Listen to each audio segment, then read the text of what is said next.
तो 3.12 से स्टार्ट करना था हमको। ईष्टान भोगान ही वो देवा दासयन्ते यज्ञ भाविताः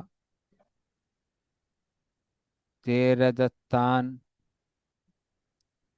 अप्रतायेभ्यो यो भुंक्ते स्तेन एव शाह। पढ़ इसका अर्थ और तात्पर्य।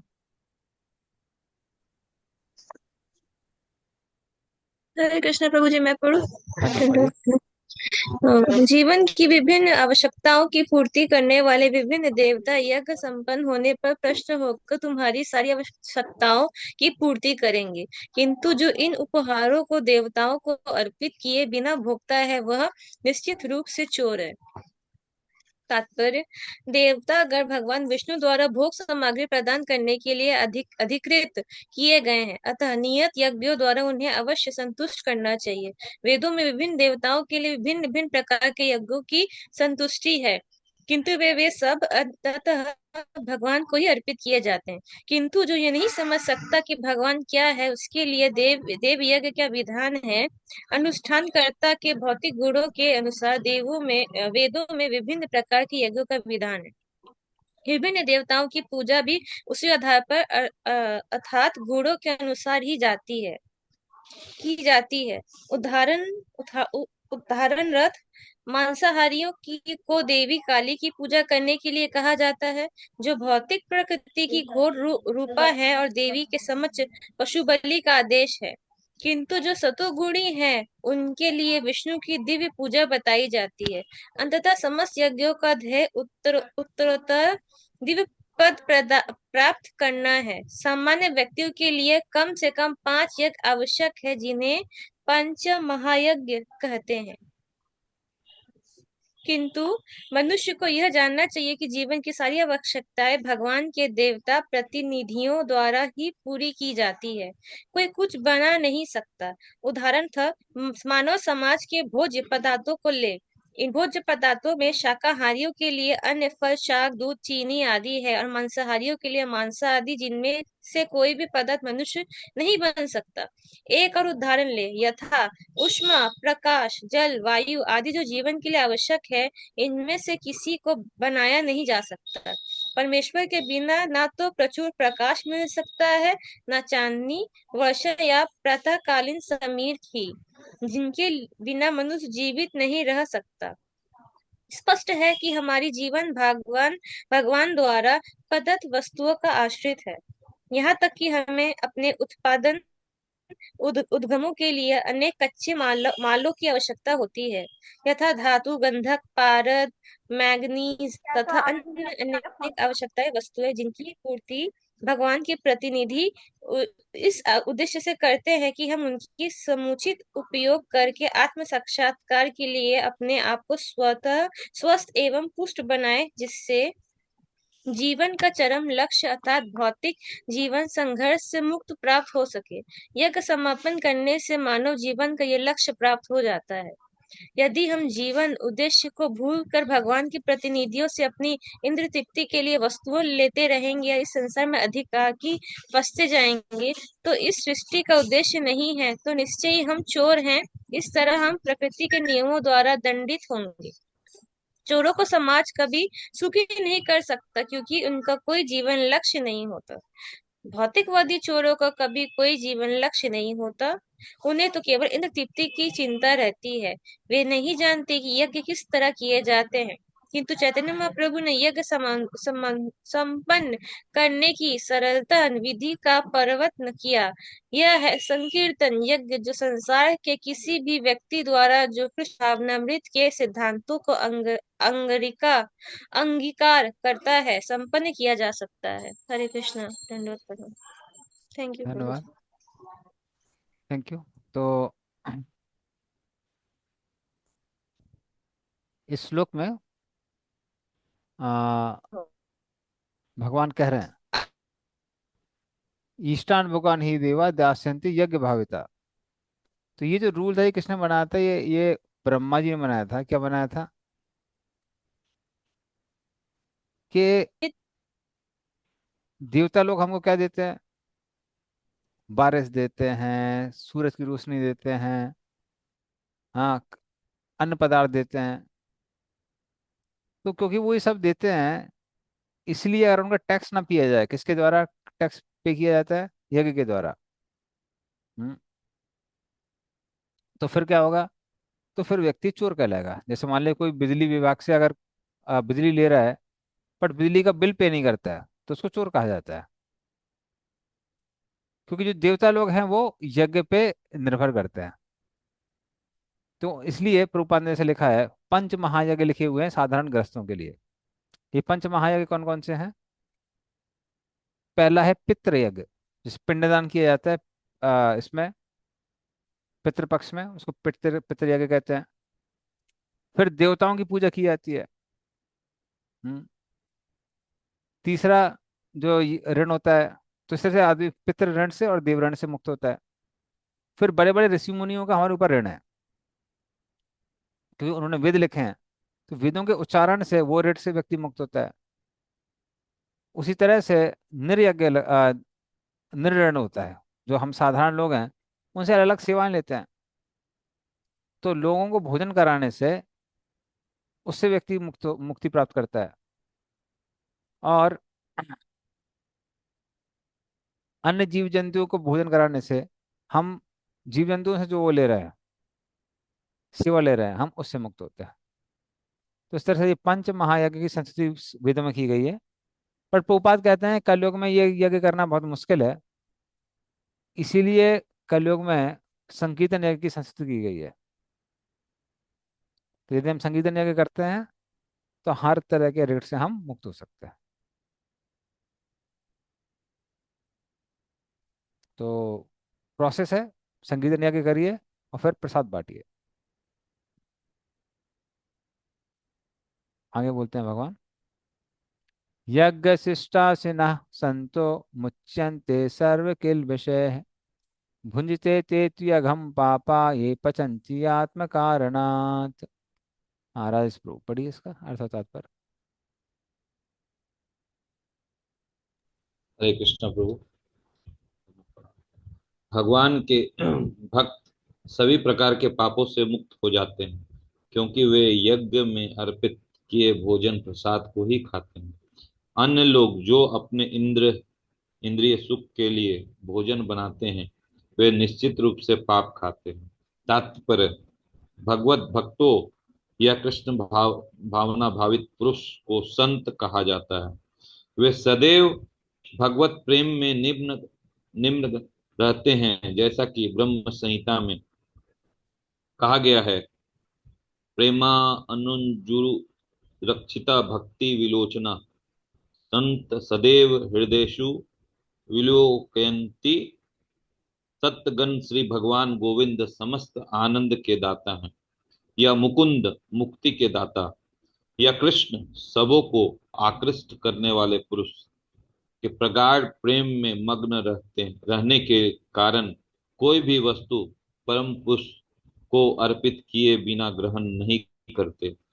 फलत ऐसे भक्त पृथक पृथक भक्ति साधनों के द्वारा यथा श्रवण कीर्तन स्मरण अर्चन आदि के द्वारा यज्ञ करते रहते हैं, जिससे वे संसार के संपूर्ण पापमयी संगति के कलमश से दूर रहते हैं। अन्य लोग जो अपने लिए या इंद्र तृप्ति के लिए भोजन बनाते हैं, वे न केवल चोर हैं, अपितु सभी प्रकार के पापों को खाने वाले हैं। जो व्यक्ति चोर तथा पापी दोनों हैं हो, भला वह किस तरह सुखी रह सकता है? यह संभव नहीं। अतः सभी प्रकार के सुखी रहने के लिए मनुष्यों को पूर्ण कृष्ण भावना नृत्य में संकीर्तन करने की सरल विधि बताई जानी चाहिए, अन्यथा संसार में शांति या सुख नहीं हो सकता। हरे कृष्ण। धन्यवाद। तो इस श्लोक में भगवान कह रहे हैं, यज्ञ शिष्टाशिना संतो मुच्यन्ति सर्व किल विषय। जो संत लोग हैं वो क्या करते हैं, वो यज्ञ का भाग खाते हैं और इस तरह से वो सारे पापों से बचे रहते हैं। लेकिन जो व्यक्ति अपने आ, खुद के लिए भोजन पकाता है वो पाप ही खाता है। तो पहले वैदिक काल में क्या था, जो गृहस्थ लोग थे वो वैश्य देव यज्ञ करते थे। हाँ। तो वैश्य देव यज्ञ क्या होता है कि दोपहर के समय जो भोजन था वो अलग अलग देवताओं को अग्नि के माध्यम से दिया जाता था। तो हमारे घर में पहले हुआ करता था, इसलिए हमको याद है। हम्म, तो वैश्य देव यज्ञ, और उसके द्वारा व्यक्ति 5 तरह के जो पाप होते हैं, जिसको हम पंचशून्य कहते हैं, उनसे मुक्त हो जाता है। तो विष्णु स्मृति में बताया गया है कि 5 तरह के जो पाप हैं वो आ, व्यक्ति जाने अनजाने में कर ही देता है। पहला, जब कोई मसाला कूटने वाला, उसमें क्या करता है, उसमें मसाला कूटता है तो गड़बड़ कर देता है। आजकल लोग चक्की में पिसवाते हैं, वैसे गड़बड़ कर देते हैं। फिर जब चटनी बनाते हैं तो ग्राइंडिंग स्टोन यूज करते हैं, आजकल लोग मिक्सी यूज करते हैं, तो उसमें वो कर देते हैं, पाप हो जाता है। फिर जब भी हम लोग गैस चूल्हा जलाते हैं, उसमें भी गलती से कुछ ना कुछ जीवाणु मर जाते हैं। फिर जब झाड़ू लगाते हैं तो उसमें जीवाणु मर जाते हैं। हम्म, और जब घड़े में पानी भरते हैं तो उसमें भी जीवाणु बहुत सारे मर जाते हैं। तो इस तरह से जाने अनजाने 5 तरह के ये हो जाते हैं, पाप हो जाते हैं। इनसे मुक्त होने के लिए लोग क्या करते थे, पहले वैष्णो यज्ञ करते थे। और प्रभुपाद कह रहे हैं कि जहां तक संत लोगों की बात आती है, खासकर भक्तों की बात आती है, वो श्रवण कीर्तन विष्णु स्मरण आदि कर रहे हैं, ये सब के सब यज्ञ है। तो यज्ञ का मतलब क्या होता है, भगवान विष्णु को प्रसन्न करना।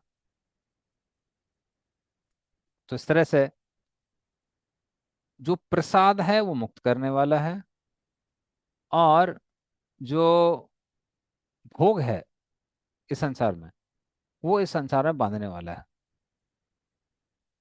जैसे कि अगर हम वेजिटेरियन फूड भी खा रहे हैं तो उसके लिए भी पौधे मारे जाते हैं, वो पाप लगता है। लेकिन जब हम वो भगवान को अर्पित कर देते हैं वो प्रसाद बन जाता है, और वो सेम चीज प्रसाद खाने से व्यक्ति पापों से मुक्त होता है। उसी तरह से जो भी हमारे घर में आता है हमको याद रखना चाहिए वो सब भगवान के भोग के लिए बना है।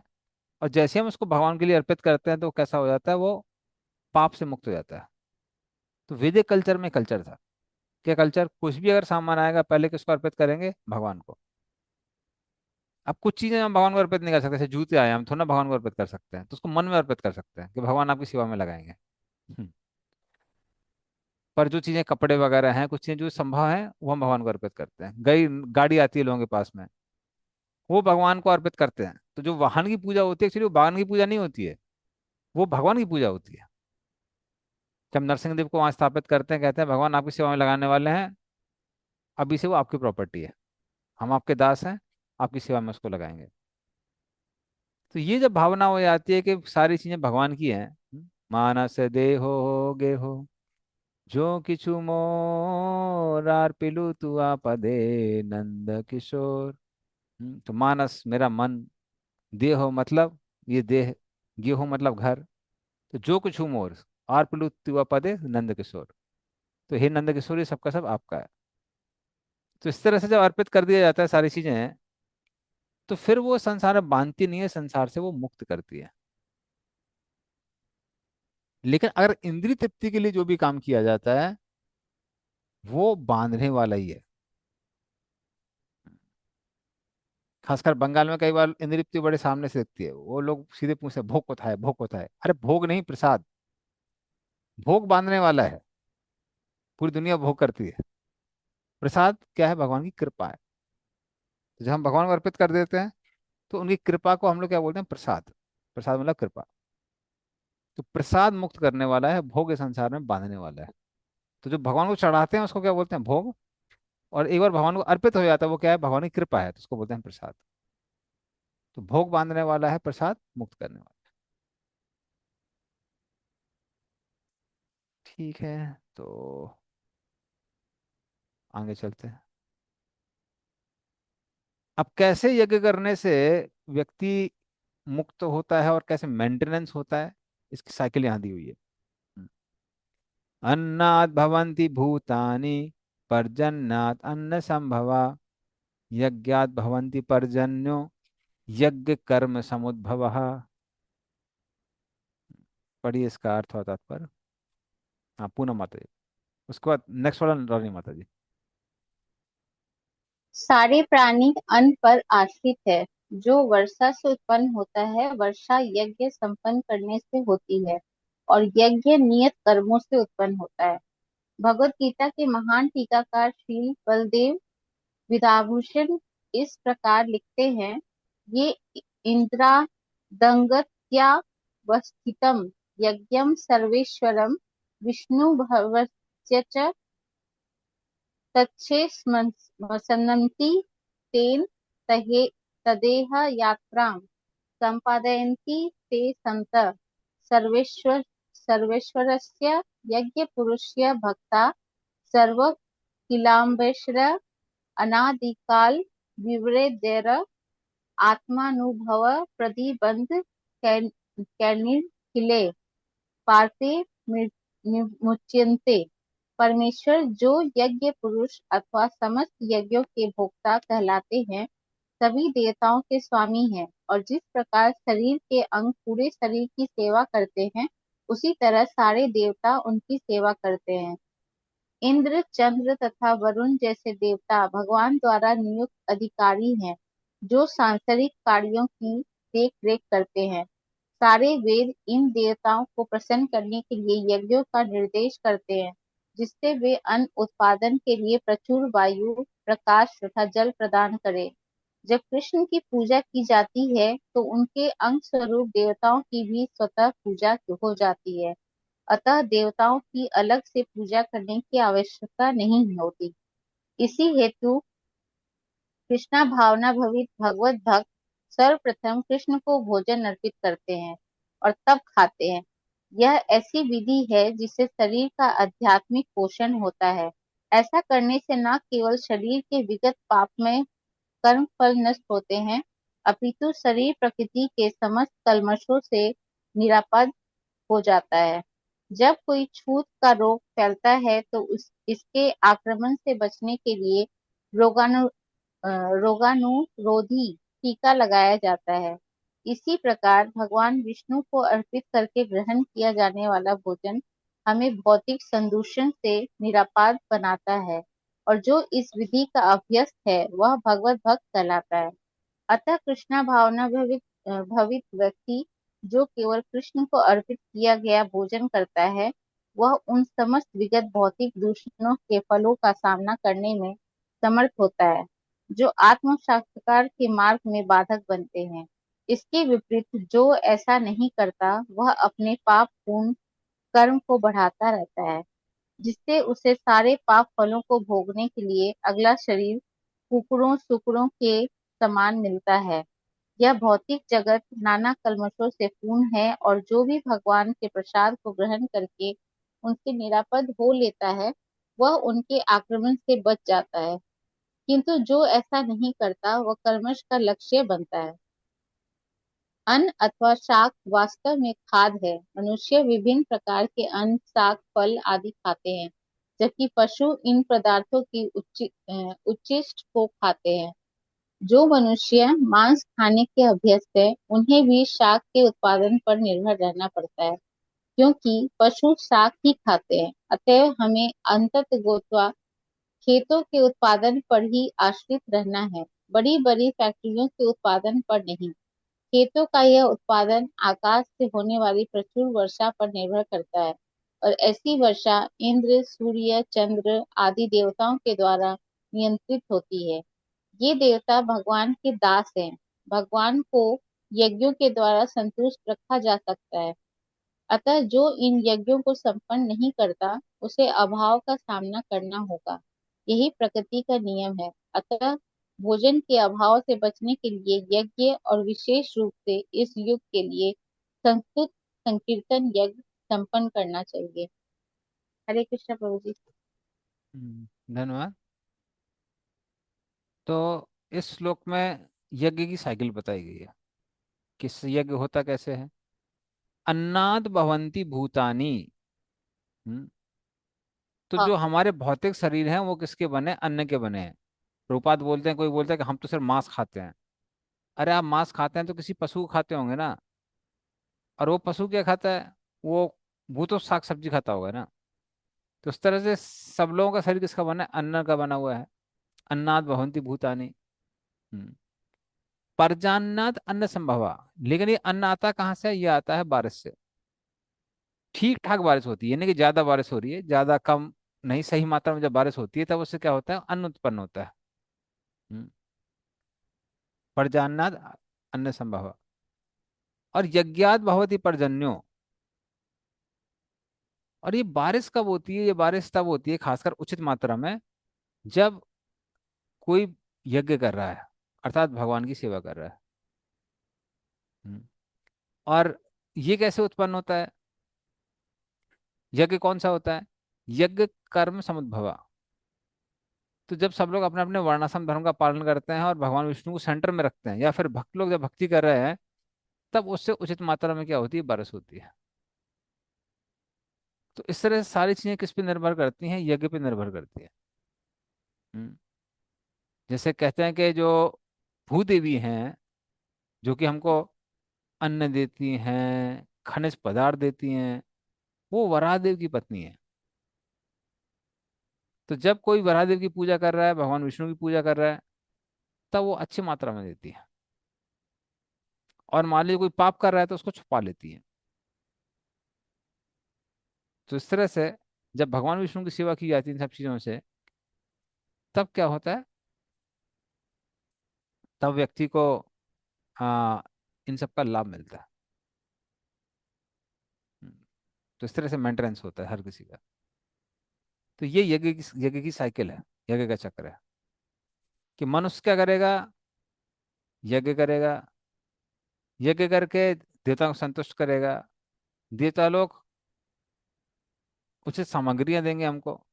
उससे मनुष्य क्या होगा? मेंटेन होगा। और फिर से वो क्या करेगा? वो फिर से यज्ञ करेगा। तो इस तरह से ये साइकिल कंटिन्यू चलती रहती है। ठीक है, चलते हैं आगे।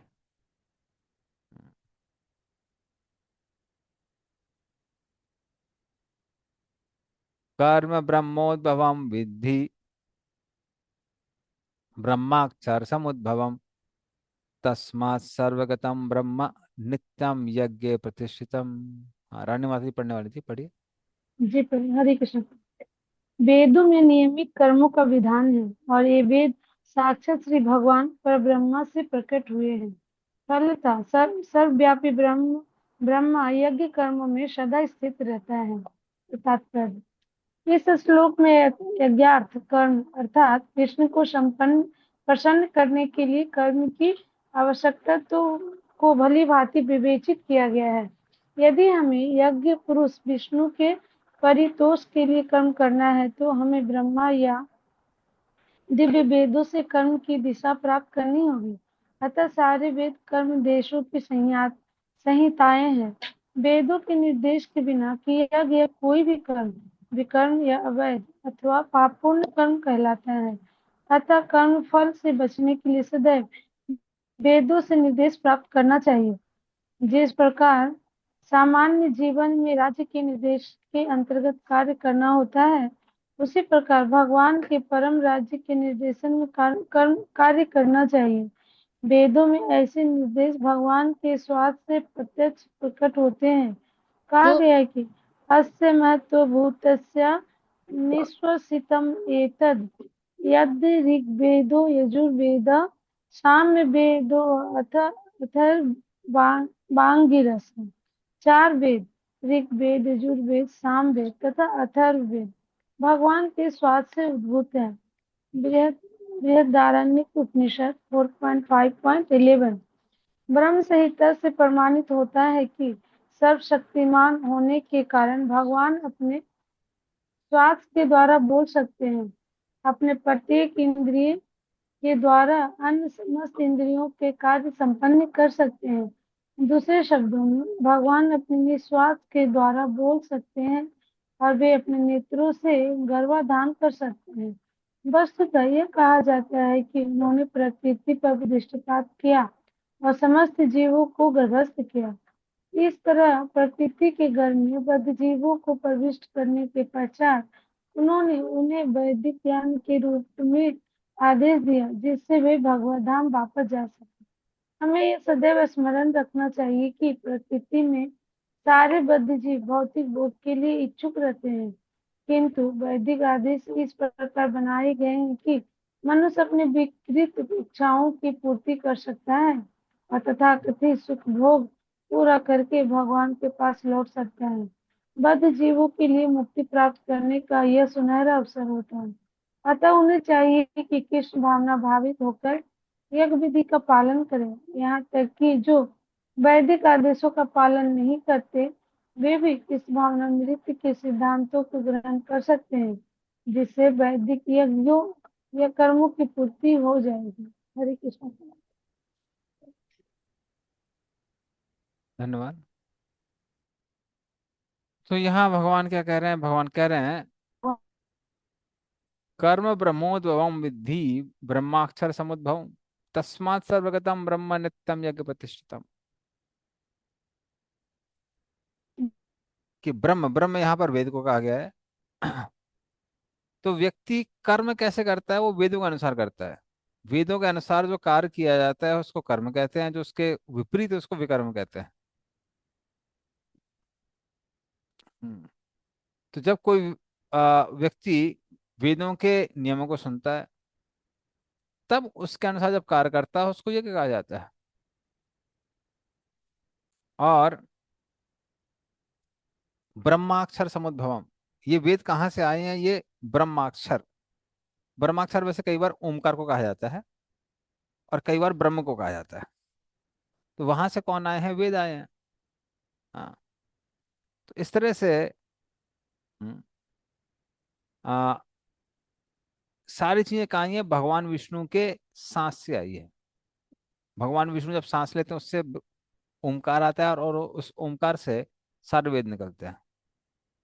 जैसे कि बृहद अरण्यक उपनिषद में लिखा हुआ है अस्य महतो भूतस्य निःश्वसितम् एतद् ऋग्वेदो यजुर्वेदो सामवेदो तथांगीरसः।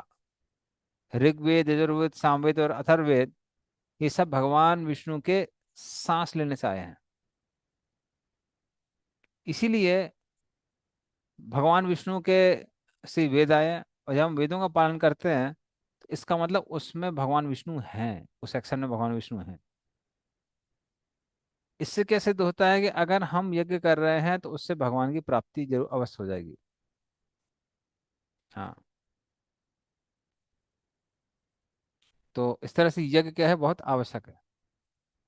अग्नो प्रतिष्ठिति सम्यक आदित्यम उपतिष्ठते आदित्या जायते वृष्टिर वृष्टिर अन्नम तथा प्रजा। तो जब ये मनुस्मृति में लिखा हुआ है कि जब कोई यज्ञ करता है तो जो हम आहुति यज्ञ में देते हैं, अग्नि में देते हैं, वो कहाँ जाती है? वो सूर्य के पास जाती है। और वो सूर्यदेव क्या उत्पन्न करते हैं? वो जलाशयों में से पानी को खींच के बादल बनाते हैं। उससे बारिश होती है। बारिश से क्या होता है? अन्न आता है और अन्न से जीवों के शरीर मेंटेन होते हैं। इस तरह से सारी चीजें कहाँ से आती हैं? यज्ञ से आती है। हम्म। तो जो लोग नहीं समझ सकते हैं ये, जिनका वेदों से भी कोई तादात्म्य नहीं है, लेना देना नहीं है, ऐसे लोग भी यज्ञ कर सकते हैं। कैसे? संगीतन यज्ञ के द्वारा। ये प्रभुपाद बता रहे हैं। तो इस तरह से जब यज्ञ होते हैं तो उसके सेंटर ऑटोमेटिकली कौन हो जाते हैं? भगवान विष्णु हो जाते हैं।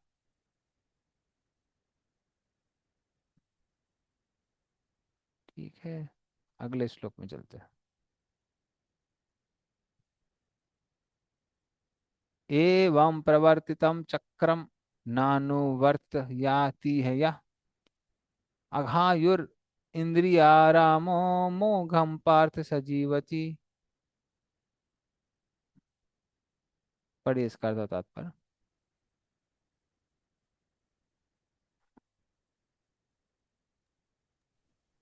प्रभु हरे कृष्ण पढ़ो। प्रभु। हाँ, पढ़िए।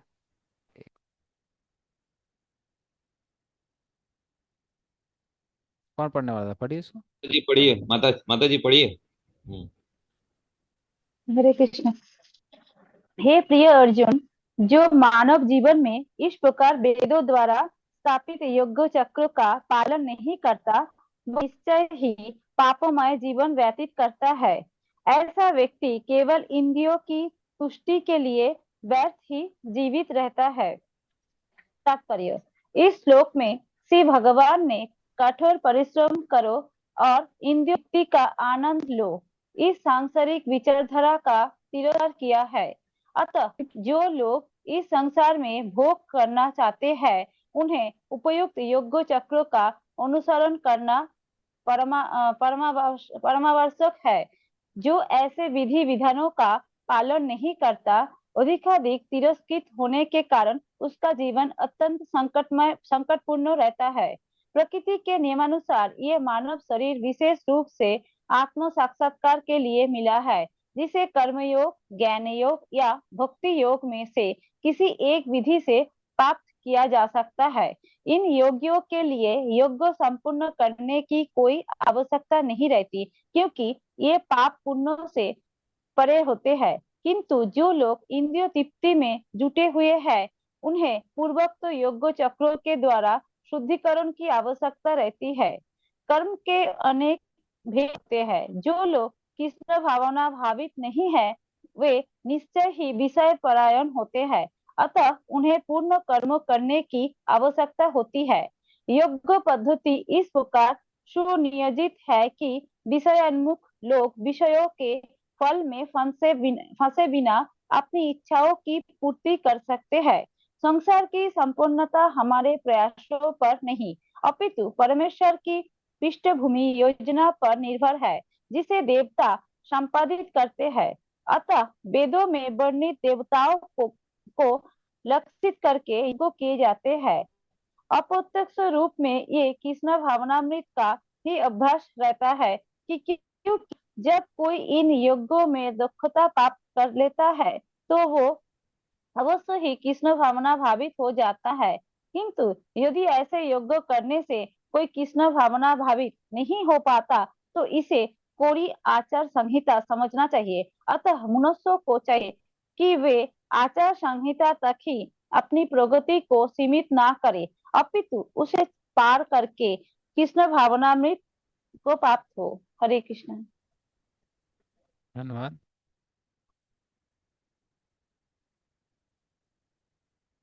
हम्म। तो एवं प्रवर्तितम चक्रम नानुवर्ताती है या अघायोरिंद्रिया रामो मोघम पार्थ सजीवति। तो इस श्लोक में क्या बताया गया, कोई बोल सकता है ठीक है, हमको नहीं जाना भाई, उद्धार उद्धार नहीं प्राप्त करना है, कुछ जरूरत नहीं है, तो हम यज्ञ नहीं करेंगे। तो ये बोले नहीं, यहाँ भगवान बोल रहे हैं अगर कोई यज्ञ नहीं कर रहा है तो पाप कर रहा है। हम्म। तो कोई यज्ञ नहीं करेगा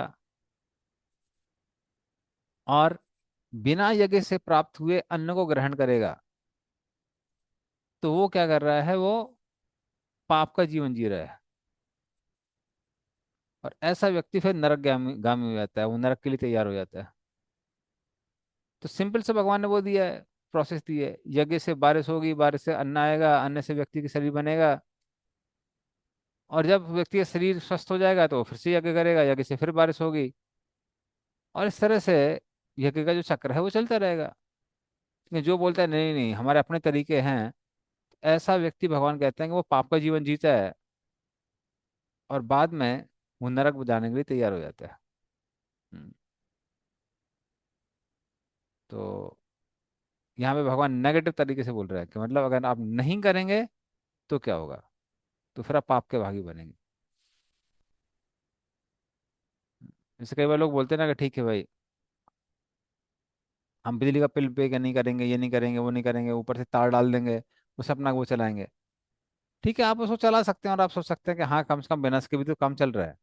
लेकिन जिस दिन बिजली विभाग के लोगों ने पकड़ लिया, बस फिर पेनाल्टी लगेगी, फिर जेल जाना पड़ेगा। तो उसी तरह से अगर कोई इस यज्ञ की साइकिल को फॉलो नहीं करता है और अपने आप को मेंटेन करने की कोशिश करता है, तो फिर यमदूत बैठे हुए हैं, उनका भी एक डिपार्टमेंट है, तो उनको काम मिल जाता है फिर।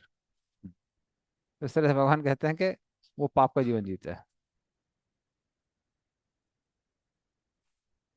ठीक है, तो आगे चलते हैं। यस्ति आत्मरतेर एव स्यात् आत्मतत्तश्च मानवः आत्मनि एव च संतुष्टस् तस्य कार्यं न विद्यते। पढ़िए इसका अर्थ और तात्पर्य। पढ़िए जी। But for one who takes pleasure in the self, whose human life is one of self-realization, and who is satisfied in the self only, fully satisfied, for him there is no duty, purport. A person who is fully Krishna conscious and is fully satisfied by his act in Krishna consciousness no longer has any duty to perform. Due to his being Krishna conscious, all impiety within is instantly cleansed, an effect of many, many thousands of yajna performances.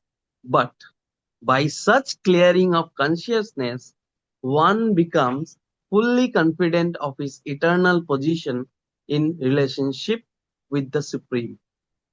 His duty thus becomes self-illuminated by the grace of Lord, and therefore he no longer has any obligations to the Vedic injunction. Such a Krishna conscious person is no longer interested in material activities and no longer takes pleasure in material arrangements like wine, women, and similar infatuations. Hare Krishna. धन्यवाद। तो ये श्लोक में भगवान क्या कह रहे हैं कि ये यज्ञ का चक्र किसके लिए बना हुआ है? ये उन लोगों के लिए बना हुआ है जो आ, आत्म साक्षात्कार जिनको प्राप्त नहीं हुआ है। लेकिन जिनको आत्म साक्षात्कार प्राप्त हो गया है, हाँ, तो उनको यज्ञ करने की आवश्यकता नहीं है। तो जिनके पास कोई भौतिक इच्छाएं नहीं है, तो उनके लिए उनको यज्ञ की आवश्यकता नहीं है। क्योंकि ऐसा व्यक्ति जिसको ये ज्ञान हो गया कि हम शरीर नहीं आत्मा है, तो वो कोई भी कार्य करेगा तो इंद्रिय तृप्ति के लिए नहीं करेगा, शुद्धिकरण के लिए करेगा। हाँ,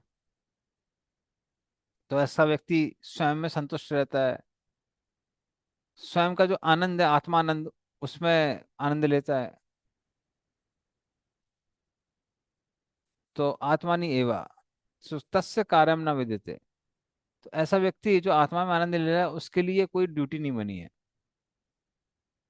पर साधारण लोग जिनको अभी भौतिक चेतना है, जिनको अभी आ, जो शरीर से प्रभावित होते हैं, उनके लिए यज्ञ एकदम आवश्यक है। तो यहाँ पर भगवान तुलना किसी कर रहे हैं? एक व्यक्ति जो कर्मयोग ज्ञान योग करके ये साक्षात्कार प्राप्त कर लेता है कि हम शरीर नहीं आत्मा है, भगवान कहते हैं उसके लिए कोई ड्यूटी नहीं है। लेकिन जो शारीरिक स्तर पे, उसको यज्ञ करना आवश्यक है। नहीं करेगा तो उसको क्या करेगा? उसको पाप लगेगा।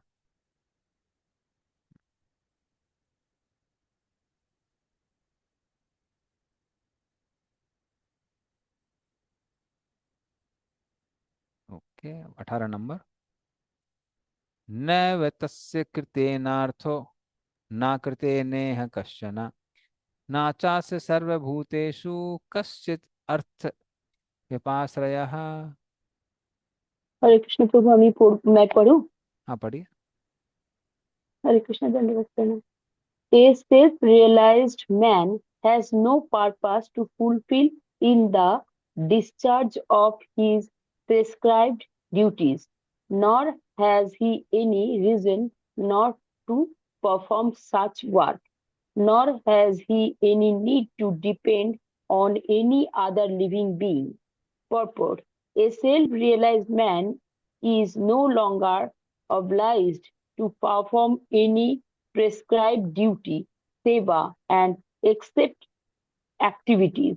in Krishna consciousness. Krishna consciousness is not in activity either, as will be explained in the following verses.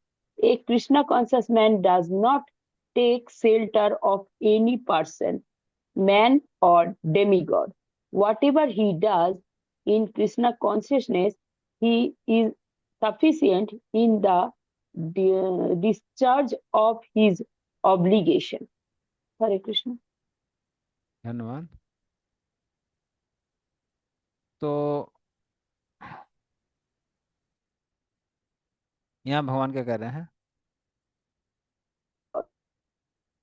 कि अगर कोई व्यक्ति अपने अपने कर्तव्य को ठीक से करता है, तो प्रभुपाद जो तात्पर्य दे रहा हूँ एकदम भक्ति में तात्पर्य है कि जो भक्त है उसको अन्य किसी और पे निर्भर होने की आवश्यकता नहीं, क्योंकि वो डायरेक्टली भगवान की सेवा कर रहा है। लेकिन अगर आप उसको वैदिक दृष्टि से देखेंगे, कर्मयोग ज्ञानियों की दृष्टि से देखेंगे, तो उसमें भगवान क्या बोल रहे हैं कि अगर कोई व्यक्ति अपना वर्णाश्रम के अनुसार कार्य कर रहा है या ज्ञानियों के अनुसार कार्य कर रहा है, तो फिर क्या होता है, उसका कोई लॉस नहीं होता है, उसको कोई दुख नहीं है। क्यों? क्योंकि वो व्यक्ति अपने हृदय को शुद्ध कर रहा है।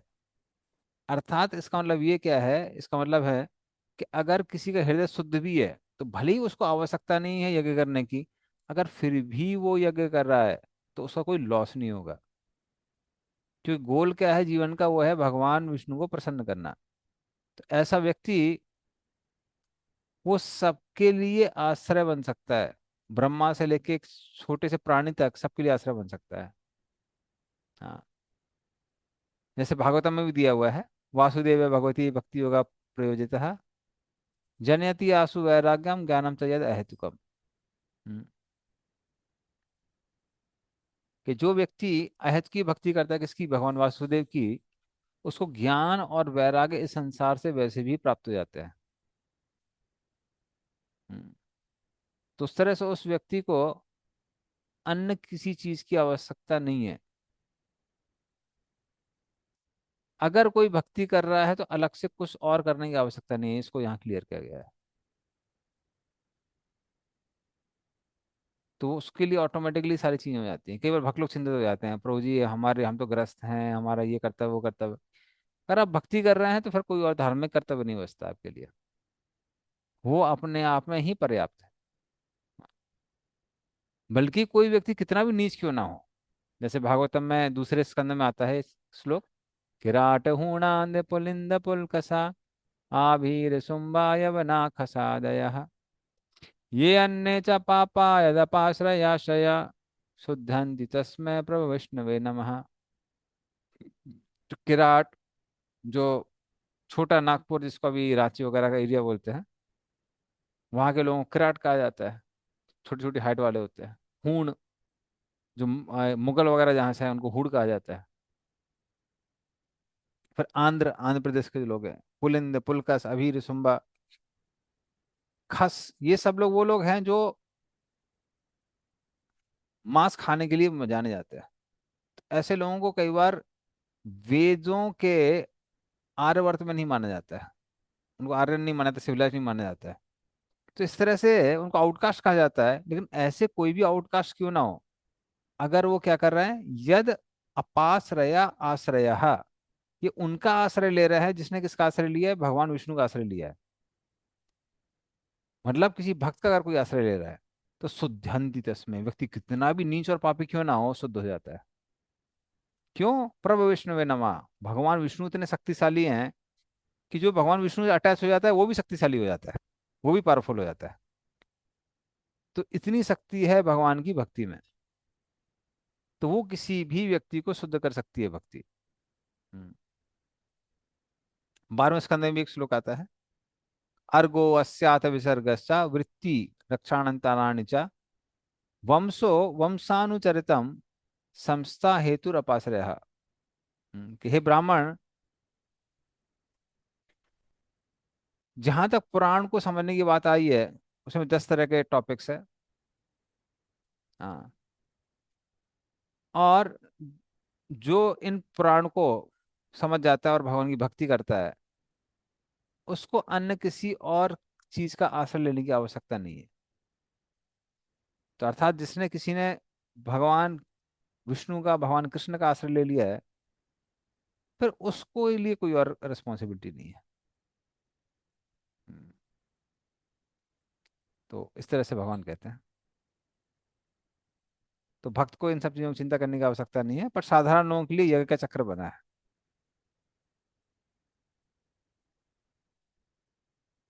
तस्मात् सक्तः सततं कार्यं सत तस्मात् असक्तः सततं कार्यं कर्म समाचर, असक्तो ही आचरण कर्म परम आपनोति पुरुषः।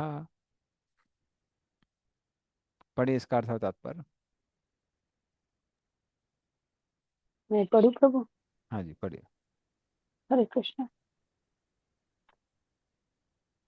Therefore, without being attached to the fruits of activities, one should act as a matter of duty, for by working without attachment, one attains the Supreme. Purport: the Supreme is the personality of Godhead for the devotees and liberation for the impersonalist. A person, therefore, acting for Krishna or in Krishna consciousness under proper guidance and without attachment to the result of the work is certainly making progress towards the supreme goal of life. Arjuna is told that he should fight in the battle of Kurukshetra for the interest of Krishna because Krishna wanted him to fight. To be a good man or a non-violent man is a personal attachment, but not act on behalf of the Supreme is to act without attachment for the result. That is perfect action of the highest degree recommended by the Supreme Personality of Godhead Sri Krishna. Vedic rituals like prescribed sacrifice are performed for purification of impious activities that were performed in the field of sense gratification. But action in Krishna consciousness is transcendental to the reaction of good or evil work. A Krishna conscious person has no attachment for the result but act on behalf of Krishna alone. He engages in all kind of activities but is completely non-attached. Hare Krishna. धन्यवाद।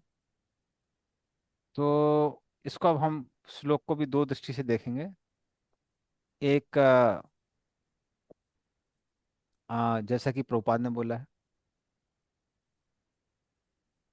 कि अगर हम भक्ति की दृष्टि से देखें अगर इस श्लोक को, तो भगवान जो है वो ब्रह्म है, वही परमात्मा है और वही भगवान है। भगवान के शरीर से जो करने वाली हैं किरणें हैं उनको ब्रह्म ज्योति कहते हैं। वही भगवान सबके हृदय में विद्यमान हो जाते हैं तो परमात्मा हो जाते हैं। और वही कौन है? भगवान है। इसलिए अगर कोई भगवान की बताए हुए आदेशों का पालन कर रहा है तो उसको सब कुछ प्राप्त हो गया, उसको कृष्ण प्राप्त हो गया, सब कुछ प्राप्त हो गया है। तो अगर कोई वो कर रहा है जो भगवान कहते हैं, तो वैसे भी वो व्यक्ति कैसा हो गया? शुद्ध हो गया है। हाँ, उसका फिर कोई पर्सनल अटैचमेंट नहीं बचता है, क्योंकि वो क्या कर रहा है? वो वही कर रहा है जो भगवान कहते हैं। तो भगवान बोल रहे हैं जप करने के लिए, चैतन्य महाप्रभु आके उन्होंने आदेश दिया ना, जप करना है, जप कर रहे हैं। प्रसाद ग्रहण करना है, प्रसाद ग्रहण कर रहे हैं। भगवत गीता और भागवतम का अध्ययन करना है, हम लोग वो कर रहे हैं। तो जब हम वही कर रहे हैं तो फिर पर्सनल अटैचमेंट कुछ बचता नहीं है। तो ये भक्तों के लिए है। लेकिन अगर हम वैदिक दृष्टिकोण से देखेंगे तो भगवान क्या कह रहे हैं? तस्माद, इसीलिए असक्ता सततम कार्यम कर्म समाचरा। अर्जुन, तुम ज्ञान के प्लेटफॉर्म पे नहीं हो, क्योंकि उसके लिए क्या चाहिए? कर्तव्य अभिमान से मुक्ति चाहिए। साथ में तुम सकाम कर्म योग से ऊपर हो, क्योंकि तुम्हारे अंदर इंद्रिय तृप्ति की भावना नहीं है, उसे अटैचमेंट नहीं है। हाँ, इसी तुम क्या करो, निष्काम कर्म योग करो। कर्म करो पर वो फल की इच्छा मत करो। उससे क्या होगा? असक्तो ही आचरण कर्म परम आपनोति पुरुषः। उससे तुमको इस संसार से मुक्ति प्राप्त होगी। तो अर्जुन कहता है मुक्ति प्राप्त होगी इस संसार में रहते हुए भी, और ऐसे भीषण युद्ध को करते हुए भी। आज तक कोई मुक्त हुआ है क्या? भगवान कहते हैं हाँ हुआ है। और फिर भगवान आप उदाहरण देते हैं, एग्जाम्पल देते हैं।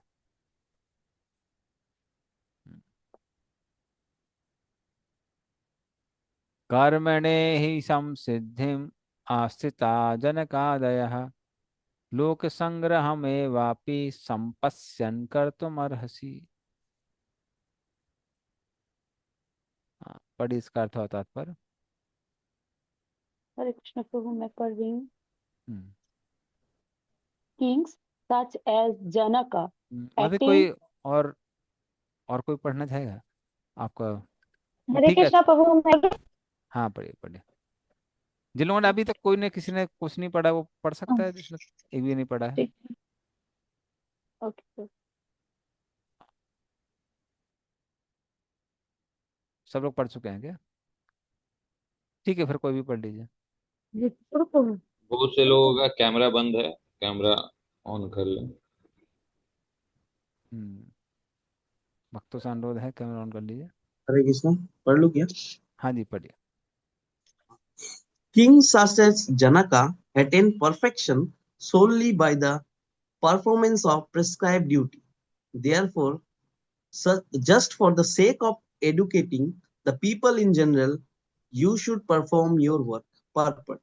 Kings like Janaka were all self-realized souls. Consequently, they had no obligation to perform the prescribed duties in the Vedas. Nonetheless, they perform all prescribed activity just to set example for the people in general. Janaka was the father of Sita and father-in-law of Lord Sri Ram. Being a great devotee of the Lord, he was transcendently situated. But because he was the king of Mithila, a subdivision of Bihar province in India, he had to teach his subjects how to perform prescribed duties.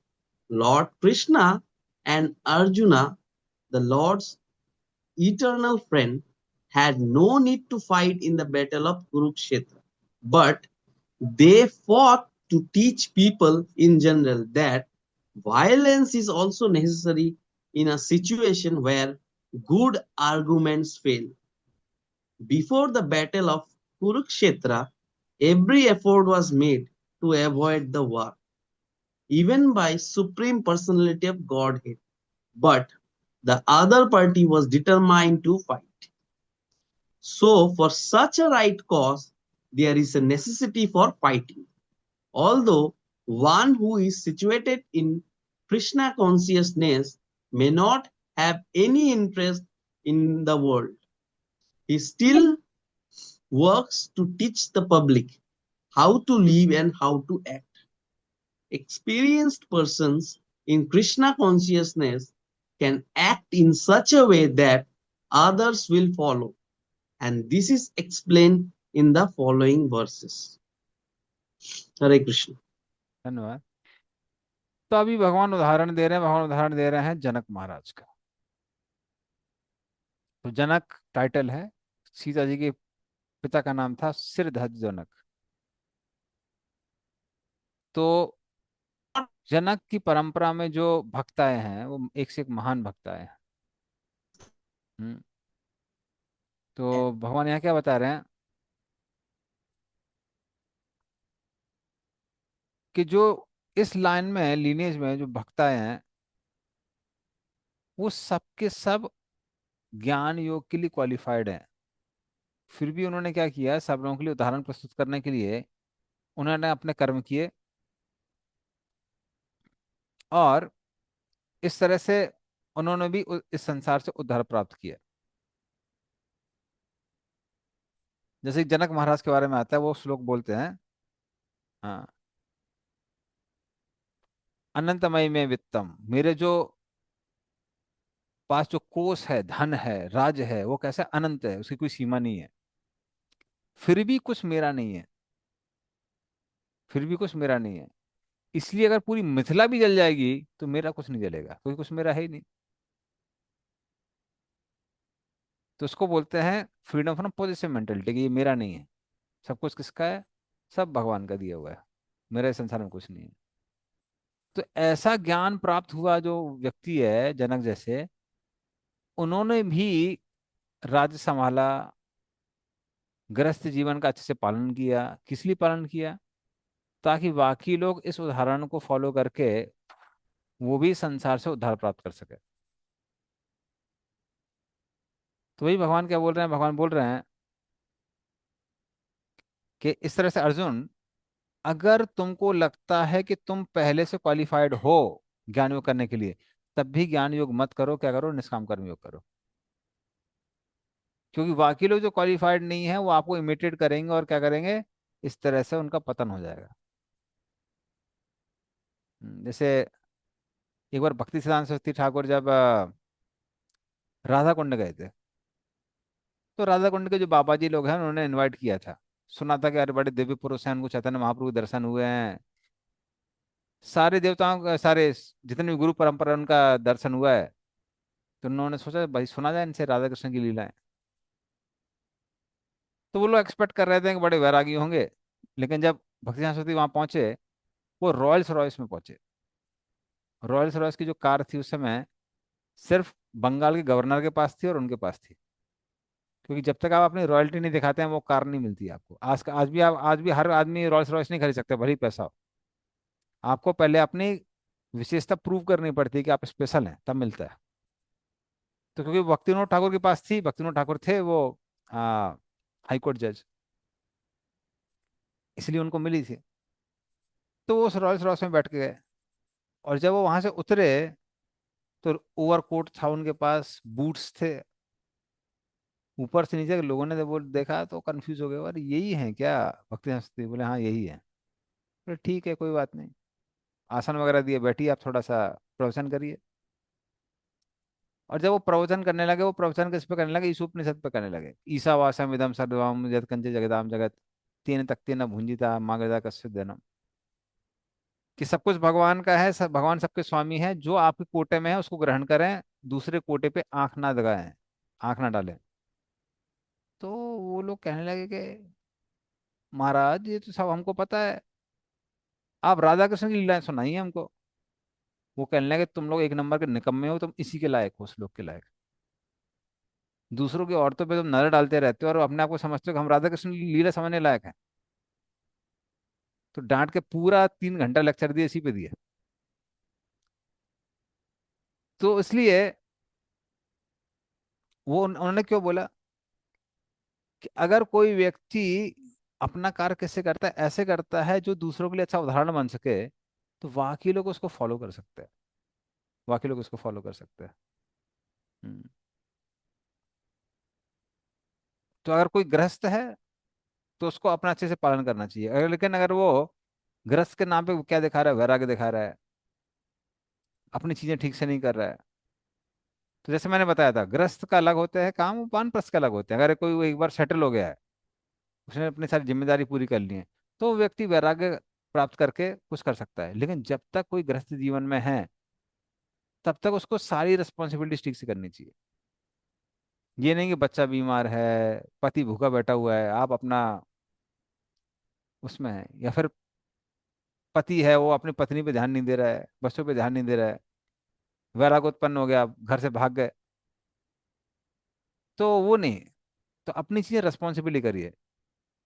क्यों करिए? भली आपको ये ज्ञान है, आपको ज्ञान होगा कि हम शरीर नहीं आत्मा है, या फिर इवन ये भी ज्ञान हो गया है कि हम भगवान से हमारा क्या संबंध है, फिर भी क्यों रिस्पॉन्सिबिलिटी करने के लिए भगवान कह रहे हैं? क्योंकि जो साधारण लोग हैं वो आपको इमिटेट करके भाग जाएंगे। क्योंकि कहीं ये सर्टिफिकेट मिलता नहीं है कि आपको साक्षात्कार प्राप्त हो गया, कहीं मिलता है? किसी यूनिवर्सिटी में नहीं मिलता है। तो कहीं क्योंकि साक्षात्कार प्राप्त हो गया इसका सर्टिफिकेट नहीं मिलता है, साधारण लोगों के अंदर टेंडेंसी क्या होती है? नकल करने की। नकल करने की टेंडेंसी होती है। तो अगर वो लोग भी ऐसी नकल करेंगे, अरे इस्कॉन वालों को देखा है ना, वो कहाँ बीवी बच्चों पे ध्यान देते हैं, अपना भजन करते हैं, हम भी कर रहे हैं। वो अपना कृष्ण कीर्तन कर रहे हैं, हम अपना काली कीर्तन कर रहे हैं। तो अगर ऐसा कोई बोलेगा तो फिर वो क्या होगा? वो बेचारा नरक चला जाएगा। इसलिए भगवान कह रहे हैं कि आपको कैसे करना है काम? आपको काम पूरा रेस्पॉन्सिबिली करना है। जैसे एक बार एक वक्त कह रहे थे कि आ, प्रभु जी हमारा तो बेटा भी बीमार हो जाता है, लेकिन भागवतम क्लास हम भागवतम अटेंड करते हैं। तो जो स्पीकर थे वो बोले, आप जब बीमार हो जाते तो आप क्या करते हैं? कहते तो हम डॉक्टर के पास जाते हैं। करे वाह, अपने लिए डॉक्टर के पास जाते हैं और बेटा बीमार है तो आप भागवतम क्लास अटेंड करते हैं। तो अगर आपके अंदर उतना वैराग्य है, बल्कि उल्टा होना चाहिए, अपनी भली चिंता ना करें, लेकिन जो आप पे डिपेंडेंट हैं उनकी जो प्रति जो रिस्पॉन्सिबिलिटी है उस पर ध्यान देना चाहिए। हम्म। इसलिए प्रभुपाद कई बार जिन जो लेडीज हैं जिनके छोटे छोटे बच्चे हुआ करते थे, तो प्रभुपाद कहते कि आपके लिए मंगल आरती से ज्यादा इंपॉर्टेंट क्या है? ये जो बच्चा है इसकी देखभाल आपके लिए सबसे इंपॉर्टेंट है। हम्म। उसके बाद फिर मंगल आरती है। तो अगर वो बीमार है, उसको किसी चीज़ की आवश्यकता है, बच्चा छोटा है, तो उसकी उसकी देखभाल ये सबसे पहली रिस्पॉन्सिबिलिटी है। तो वही भगवान यहाँ कह रहे हैं कि अगर आप साक्षात्कार भी आपको मिल गया है, तो हे अर्जुन आप क्या करिए? अपनी रिस्पॉन्सिबिलिटी जो राजा वाली है वो ठीक से करिए। क्योंकि अगर आप युद्ध से छोड़ के भाग जाएंगे, सोचेंगे हमको तो वैराग्य है भाई हम जा रहे हैं, भले ही आपको वैराग्य है, फिर सारे के सारे क्षत्रिय क्या करेंगे? टैक्स लेने की बात आएगी, राजा बन जाएंगे। युद्ध होगा तो सब भाग जाएंगे, कहेंगे। उदाहरण क्या देंगे? अर्जुन भी तो भागा था, वो तो भगवान का महान भक्त था। तो इसलिए भगवान क्या कह रहे हैं? अपना काम, अपनी रिस्पॉन्सिबिलिटी ठीक से करिए। और उदाहरण उसका जनक ने किया और फिर भी उनका उद्धार हुआ, तो उसका भगवान उदाहरण दे रहे हैं। और अब कारण बता दें इस श्लोक में। यद्यदाचरति श्रेष्ठस्तत्तत् एवेतरो जनः स यत् प्रमाणं कुरुते लोकस्तत् अनुवर्तते। हाँ पढ़िए राजेश। महापुरुष महापुरुष जो जो आचरण करता है, सामान्य व्यक्ति उसी का अनुसरण करते हैं। वह अपने अनुसरणीय कार्यों से जो आदर्श प्रस्तुत करता है, संपूर्ण विश्व उसका अनुसरण करता है। तात्पर्य, सामान्य लोगों को सदैव एक ऐसे नेता की आवश्यकता होती है जो व्यवहारिक आचरण द्वारा जनता को शिक्षा दे सके।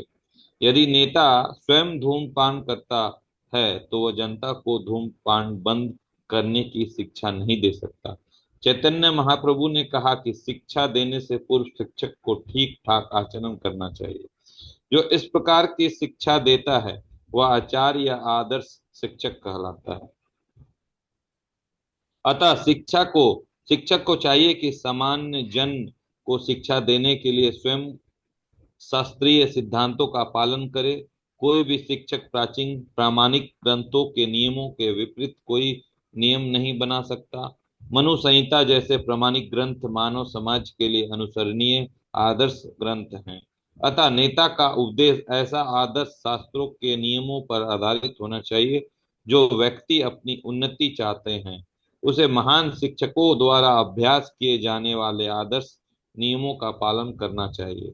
श्रीमद् भागवत भी इसकी पुष्टि करता है कि मनुष्य को महान भक्तों के पदचिन्हों का अनुसरण करना चाहिए और आध्यात्मिक बोध के पथ में प्रगति का यही साधन है। चाहे राजा हो या राज्य का प्रशासनिक अधिकारी, चाहे पिता हो या शिक्षक, ये सब अबोध जनता के स्वाभाविक नेता माने जाते हैं। इन सबका अपने आश्रितों के प्रति महान उत्तरदायित्व रहता है। अतः इन्हें नैतिक तथा आध्यात्मिक संहिता संबंधी आदर्श ग्रंथों से सुपरिचित होना चाहिए। हरे कृष्ण। धन्यवाद। तो यहाँ भगवान क्या उदाहरण दे रहे हैं कि यद यद आचरति शेष तत्त एव जना। जो साधारण लोग होते हैं उनके पास उतनी बुद्धि नहीं होती समझने के लिए क्या सही है क्या गलत है। तो वो किसको फॉलो करते हैं? जो पॉपुलर लोग हैं उनको फॉलो करते हैं। हम्म, साधारणतः आपने देखा होगा आजकल के वो श्रेष्ठता के हिसाब से देखा जाए तो कौन है वो? मूवी स्टार्स है। तो जब मैं यूथ पिचिंग करता था कलकत्ता में एक समय देखा कि सारे के सारे जो लड़के लोग हैं वो ऐसे मुर्गे की बांग जैसे निकाल के बैठे हुए हैं। जैसे मुर्गे की बांग होती है ना, ऐसे बाल ऐसे होते हैं। वो सब ऐसे ऐसे बाल लेके घूम रहे हैं। मैंने कहा ये क्या हो गया भाई, मुर्गे जैसे ऐसे बांग निकाल के क्यों घूम रहे हैं? तो पता लगा उस समय कोई मूवी आई थी उसमें जो हीरो था वैसे उसने मुर्गी की बांग निकाली, सब मुर्गी की बांग जैसे निकालने लगे।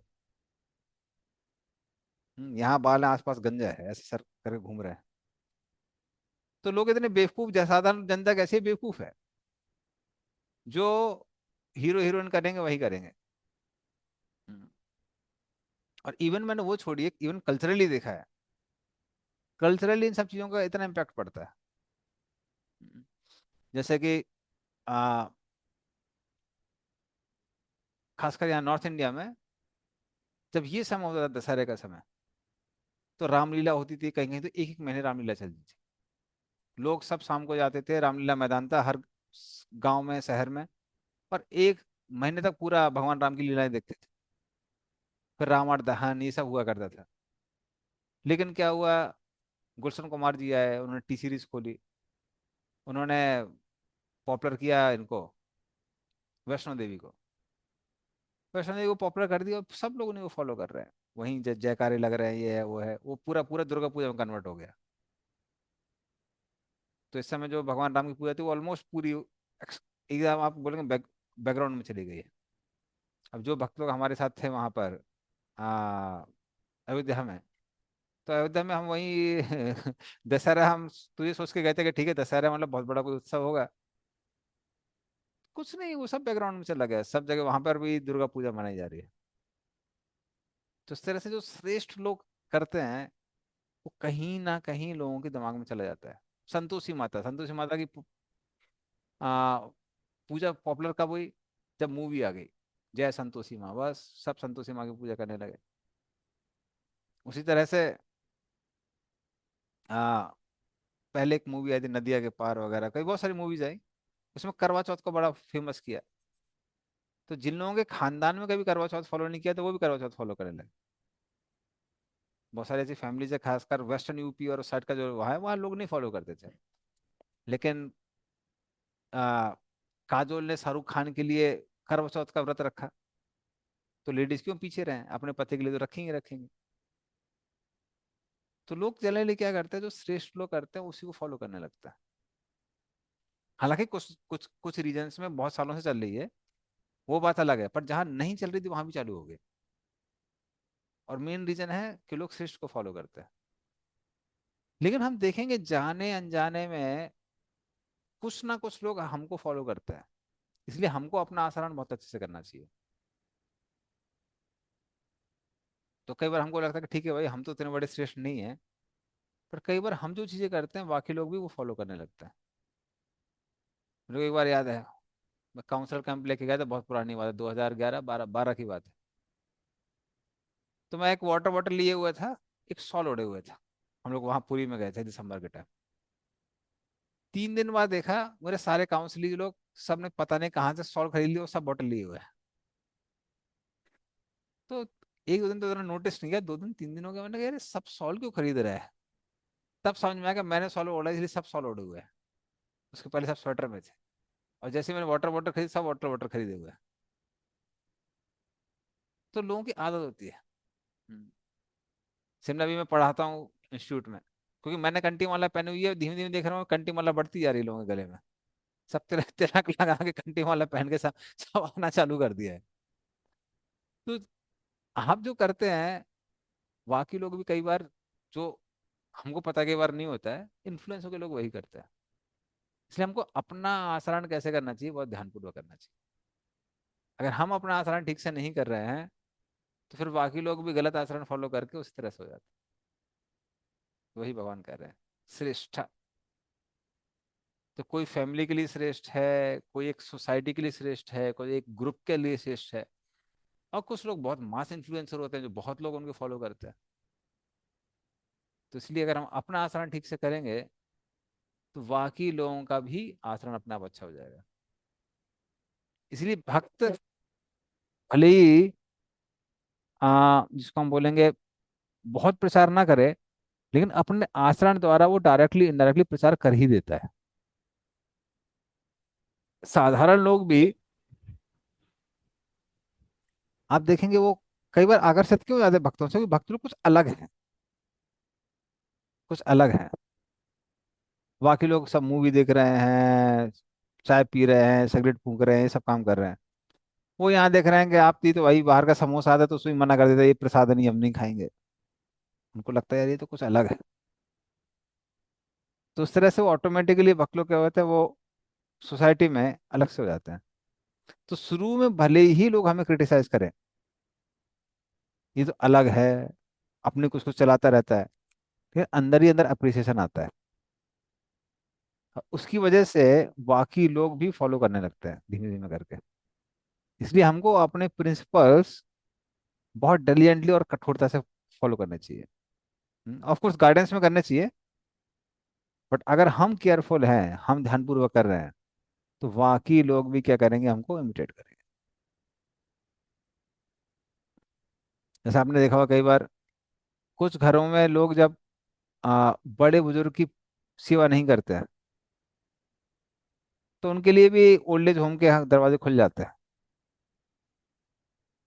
क्योंकि बच्चे क्या है, बच्चे आपको देख रहे हैं, बच्चे आपको देख रहे हैं कैसे आप अपने बुजुर्ग बड़े बुजुर्गों से बिहेव कर रहे हैं। आपके जो सीनियर्स हैं, मदर फादर या mother in law father in law हैं, जैसे आप उनसे बिहेव करेंगे, बच्चे भी क्या करेंगे, आपको देख के वैसे ही आपके साथ फॉलो करेंगे। हम्म, तो एक कहावत है इंग्लिश में, things are caught more than they are taught. चीजें देख के ज्यादा पकड़ी जाती हैं, अब बोलते रहे लोग, भाषण होते हैं, ध्यान से नहीं सुनते हैं।